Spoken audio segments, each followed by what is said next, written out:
민중의 소리 이완배 기자 함께하겠습니다. 이완배 기자님. 네, 안녕하십니까. 네, 자 오늘 어떤 이야기 준비하셨습니까? 예, 오늘 지난주에 한번 다뤄보고 싶었었는데 기회가 없어서 미뤄져서 오늘에야 소개를 하게 됐습니다. 예. 태광그룹 이호진 회장 이야기를 해보겠습니다. 네.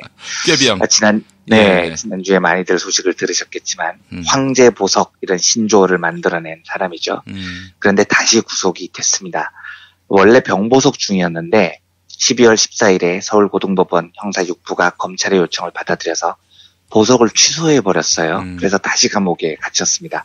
아주 희귀한 케이스죠. 이호진 씨는 2011년에 태광산업 비자금 사건이라는 게 있었습니다. 그래서 횡령과 배임 혐의로 구속이 됐고요. 횡령 금액이 1,000억 원에 육박을 합니다. 형량은 4년 6개월이었습니다. 그런데 기소가 된 직후에 갑자기 이 사람이 아프기 시작했습니다. 그러더니 간암 판정을 받아요. 그래서 보석으로 풀려난 겁니다. 실제 이호진 씨가 감옥에 갇힌 날짜가 63일밖에 안 됩니다. 2달 조금 넘었던 거죠. 저는 심증적으로 꾀병이다 싶은 생각이 없지 않았습니다만 병명이 간암이라니까 뭐라고 말을 못하겠더라고요. 그렇죠. 예. 이게 사실이라면 너무 위중한 병이잖아요. 예. 생명에 위협이 되는 거고요. 그래서 제가 오랫동안 이호진 씨에 대해서는 언급을 안 했습니다. 그런데 이 와중에 10월 24일에 KBS에서 단독 보도를 합니다. 이호진을 쭉 추적해봤더니 이호진 씨가 마포 인근에 있는 술집에서 거의 매일 술을 쳐듣는다는 거예요. 간암 환자가. 예. 그리고 여기 주점 주인말이 이호진 씨가 술 먹으면서 담배를 그렇게 많이 피운답니다. 간암 3기인데요. 예. 그리고 이분이 아산병원에서 치료를 받는데 여기 치료를 받으러 오는 날마다 그 아산병원과 가까운 방이동 술집을 꼬박꼬박 들른답니다. 그래. 간암 환자가 치료받는 날에 술을 마셔요. 그러니까 이런 거죠. 비서가 회장님 오늘 아산병원에 치료받으러 가는 날입니다. 이러면 이호진은 아싸 오늘 저녁에 술 마실 거야 이러면서 좋아했다는 거잖아요. 이걸 정말 간암 환자라고 봐야 되겠습니까? 또 이분이 희한한 게 신당동 떡볶이집에서 그거 맛있어요. 맛있습니다. 제가 신당동에서 잠깐 근처에서 뭐 일을 해본 적이 있어서 거기 떡볶이 맛있죠. 맛있어요. 그런데 그 떡볶이를 안주로 맥주를 쳐드시다가 찍힌 동영상이 있습니다. 아이고 세상에. 그런데 저도 신당동 떡볶이 맛있는 거 아는데 이호진 씨 간암 환자가 그렇게 맵고 짜고 그런 거 먹으면 안 됩니다. 당연히 술도 먹으면 안 되고 담배도 피우면 안 돼요. 그러니까 이게 사실이면 이호진 씨는 속된 말로 죽고 싶어서 환장한 사람입니다. 아니면 간암 환자가 아닌 거죠. 이호진 씨 어머니가 이선애라는 분입니다. 그분도 아주 요란했었어요. 네, 그렇죠. 2015년에 돌아가셨는데 제가 사실 이미 고인이 되셨기 때문에 뭐라고 더 길게 이야기하고 싶지는 않습니다만 간략히 말씀드리면 이선애 씨는 회사에서 공식 직함이 있었던 분이셨습니다. 태광산업 상무였죠. 상당히 독특합니다. 창업주 이임용 회장의 부인이었는데 보통 창업주의 부인이 회사에서 상무 이런 직책을 갖는 경우가 잘 없어요. 그런데 왜 이 사람이 회사에서 상무를 맡았냐면 실제로 이선애 씨는 그냥 단지 창업주의 부인이 아니고요. 회사에서 매우 영향력이 큰 실세였습니다. 이선애 씨가 부산 자갈치 시장에서 옷 팔아서 번 돈을 남편 창업 자금으로 대거든요. 그리고 이선애 씨가 정계와도 굉장히 밀접한 통로가 있었습니다. 이선애 씨의 동생이 이기택 씨라고 예전에 민주당 총재했던 사람입니다. 물론 그 이기택 씨가 주로 야당에 있었기 때문에 군사정권 때 태광이 상당한 시련을 겪기도 했죠. 그런데 어쨌든 이선애 씨가 정계 거물의 누나였기 때문에 태광그룹 내에서 갖는 파워는 상당했습니다. 창업주 이임용 회장이 1996년에 세상을 떠나는데 그 이후에 그룹의 돈줄은 이선애 상무가 꽉 잡고 있었다는 소문이 자자했었거든요. 2011년 태광그룹 비자금 사건 때 이호진 씨가 구속이 됐잖아요. 근데 이것도 이호진 씨 단독 범행이 아니고 어머니 이선애 씨와 공범이었습니다. 이선애 씨도 이 일 때문에 재판을 받았고 재판을 받을 때 아주 뭐 요란하게, 그러니까 보통은 휠체어로 그 재판정에 들어가는데 이선애 씨는 서부지검에 들어갈 때 휠체어가 아니라 병원 침대를 동원을 한 그런 장면을 연출을 하기도 했습니다. 근데 그 이선혜 씨가 2015년 5월 15일에 세상을 떠납니다. 아들 이호진 회장이 빈소를 못 지킵니다. 이때 태광그룹 설명이 이호진 전 회장이 간암 3기 상태로 병원을 벗어날 수 없으며 의료진 역시 절대적 안정을 권하는 상황이라 부득이하게 모친상 빈소를 지키지 못했다라고 표현합니다. 그러면 너무 아파서 모친상 빈소도 못 지킨 아들이라는 거잖아요. 그런데 그 아들이 매일 맥주 마시고 담배 피우고 떡볶이를 처먹고 있어요. 이게 말이 되냐고요. 무슨 이런 후레자식이 다 있습니까? 아니, 물론 이렇게 이야기할 수도 있죠. 그건 2015년 일이고 담배 피고 술 마신 건 2016년, 2017년, 2018년 일이니까 3년 동안 병세가 호전될 수 있었던 것 아니냐. 이것도 웃기는 이야기인 겁니다. 2015년에 모친상 빈소도 못 지킨 사람이 2016년에는 어디 절에 나타나서 찍힌 사진이 있습니다. 1년 만에 그렇게 외출을 할 정도로 몸이 좋아졌다고요? 아유, 웃기는 이야기입니다. 모친상 빈소도 못 지킬 정도로 아팠던 간암 3기 환자가 이 예수님을 만나지 않는 한 1년 만에 그렇게 자유롭게 거동을 할 수가 없는 겁니다. 예. 요 사진을 보고 당시 민주당 박범계, 박주민 두 의원과 돌아가신 노회찬 정의당 의원 세 분이 태광그룹 바로잡기 공동투쟁본부라는 곳과 함께 국회에서 이 사진을 공개합니다. 이 사람 지금 멀쩡하다는 거예요. 정보석 재심사해라 라고 주장을 한 바가 있었습니다. 예. 기가 차는 이야기 하나 더 들려드리겠습니다. 네. 저는 이번에 처음 봤는데 위키리크스 코리아라는 매체가 있던데요. KBS와 MBC 스트레이트가 연이어 이호진 씨의 꾀병 의혹을 제기한 다음에 11월 12일자로 절대 꾀병 아닙니다. 태광그룹 임직원들 이호진 전 회장 때리기에 억울 호소 이런 제목의 기사를 냈더라고요.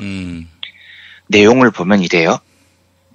태광 임원 K씨는 법은 모두에게 공평해야지 재벌그룹 오너라고 해서 더 불리하게 적용되어서는 안 된다고 생각한다며 언론에 부정적으로 보도되는 내용들의 경우 과장되게 노출되는 경우도 많은데 누가 무슨 이유로 자료들을 입수해 흘리는지에 대해서도 관심을 가질 필요가 있다고 본다고 말했다. 이렇게 적혀 있습니다. 예. 그러니까 여러분, 이 사람들은 정말 이렇게 생각을 하는 겁니다. 우리 민중들은 이 나라 법이 공정하게 적용되지 않는다고 생각하잖아요. 왜냐하면 재벌들은 죄를 짓고도 다 풀려납니다. 반면에 우리 민중들은 작은 죄만 지어도 감옥에 가죠. 우리는 그래서 법이 불평등하다고 생각하는데 재벌들도 똑같이 법이 불평등하다는 겁니다. 왜냐? 법이 재벌그룹 오너에게 더 불리하게 적용이 된다는 거예요. 예. 얘들은 진짜 지금 이렇게 생각을 하고 있는 겁니다. 1,000억을 횡령하고 4년 6개월형을 받았는데 꼴랑 63일 깜빵살이하고 나온 사람이 법이 불리하게 적용됐다는 겁니다. 그래서 공평하게 해달라는 거예요. 예. 도대체 어떻게 미쳐야 이런 발상이 나올 수가 있는 겁니까? 근데 얘들은 진짜 이렇게 신박하게 미쳐 있는 겁니다. 요 기사에 보면 이런 대목도 있습니다. 읽어보겠습니다. 태광 계열사의 한 직원은 암 수술을 받은 후 의사로부터 술, 담배를 끊으라는 권유를 받고도 이행하지 못하는 경우는 주변에서 흔하게 볼 수 있다며 이 전 회장도 의지가 강하지 못하신 점은 안타깝지만 대기업 오너도 연약한 사람이라는 점을 감안해주면 좋겠다고 아이고, 말했다. 진짜. 제가 이거 읽고 정말 빵 터졌습니다. 이호진 씨도 연약한 사람이어서 예. 간암 3기지만 담배하고 술을 못 끊고 있으니 동정해달라. 뭐 이런 이야기인 거예요. 이 말이 사실이면 간암 3기 이호진 씨가 의지가 약해서 지금 술, 담배 못 끊고 있다는 거잖아요. 여보세요. 간암 3기 환자 생존율이 15%입니다. 5년이 지나도 재발률이 70%나 돼요. 그런데 그 상태에서 매운 떡볶이 먹고 술, 담배 쳐드시면 곧 죽습니다. 농담 아니에요. 그런데 깜빵에 가면요. 최소한 앞으로 4년 6개월 동안 강제로 술, 담배를 끊을 수가 있습니다. 제가 보기에 이호진 씨는 재수감된 게 축복입니다. 살 길이 생긴 겁니다. 법원이 생명의 기회를 새로 준 거예요. 그러니까 투덜대지 말고 감사하세요. 감사. 예. 거기 가서 술, 담배 끊고 매운 음식 먹지 말고 있으면 건강 좋아질 가능성이 있습니다. 하나만 더 이야기를 하겠습니다. 예. 이호진 씨는 재벌 중에서도 제일 알려진 바가 없는 사람 중에 한 명입니다. 은둔의 경영자, 라는 별칭이 있어요. 저도 아는 게 별로 없습니다. 어느 정도냐면 회사 직원들이 회장 얼굴을 모르는 정도랍니다. 사실 이것도 웃긴 거죠. 직원들이 회장 얼굴을 모를 정도로 은둔해서 살아야 되는 사람이면 경영을 하면 안 되죠. 그런데 아무튼 이호진 씨에 대해서는 그 정도로 알려진 바가 없습니다. 그런데 제가 이 사람에 대해서 아는 건 없지만 좋은 감정은 1도 없습니다. 이유가 있습니다. 케이블 방송 사업자 중에요. 티브로드라는 곳이 있습니다. 그렇습니다. 예, 여기 최대 주주가 태광그룹이죠. 그 티브로드의 T가 태광이에요. 네, 그렇죠. 그렇습니다. 네. 결국은 이호진 씨가 총수인 셈인데요. 여기 노조 이름이 희망연대 노조 티브로드 지부 이렇게 돼 있습니다. 제가 오늘은 이게 주제가 아니어서 길게 이야기 드리지 않겠습니다만 희망연대 노조는 제가 보기에 대한민국 노동운동의 새 역사를 쓸 겁니다. 정말 대단합니다. 비정규직 중심 노조라 조합원들 삶이 진짜 힘든데도 이 노조는 헌신적으로 사회의 모든 분야에 연대를 합니다. 아, 여기 노동자들 활동하는 거 보면 진짜 눈물이 날 정도로 감동적입니다. 근데 이 이야기는 다음에 기회가 되면 한번 따로 말씀을 드리겠습니다. 그런데 이 희망연대 소속 티브로드 노동자들이 태광그룹으로부터 탄압받은 거 역사를 쭉 나열하면은요, 이가 다글다글 갈립니다. 아, 진짜로 할 말이 너무 많습니다. 그런데 작년 7월에 정의당 추혜선 의원이요, 국회에서 이 문제를 제기를 합니다. 실제 티브로드가 협력업체 소속 기사 노동자분들을 정말 막 뿌리거든요. 노동 강도도 엄청나고 안전 문제도 장난이 아닙니다. 이걸 추혜선 의원이 국회에서 정식으로 문제 제기를 했고 당시 자리에 강진웅 티브로드 사장이 출석을 해 있었습니다. 그런데 사장이 국회의원한테 질타를 당했다는 거죠. 열받았다는 거 아닙니까? 그래서 이 새끼들이 내부 대책회의를 했는데 그 대책회의 녹취록이 다시 추혜선 의원 손에 들어가요. 네. 그래서 주 의원이 이 녹취록을 공개를 합니다. 근데 내용을 보면 티브로드 한 관리자가 정의당 그 미친년 하나 있죠. 이름이 뭐야 그거. 국회의원 그 미친년. 이름 뭐야. 그거 그때 청문회에서 확 그냥 가가지고 입을 찢어 죽여버릴까 진짜 요렇게 발언을 하는 대목이 있어요. 야, 진짜 이 미친 것들 아닙니까? 미친 새끼들이죠.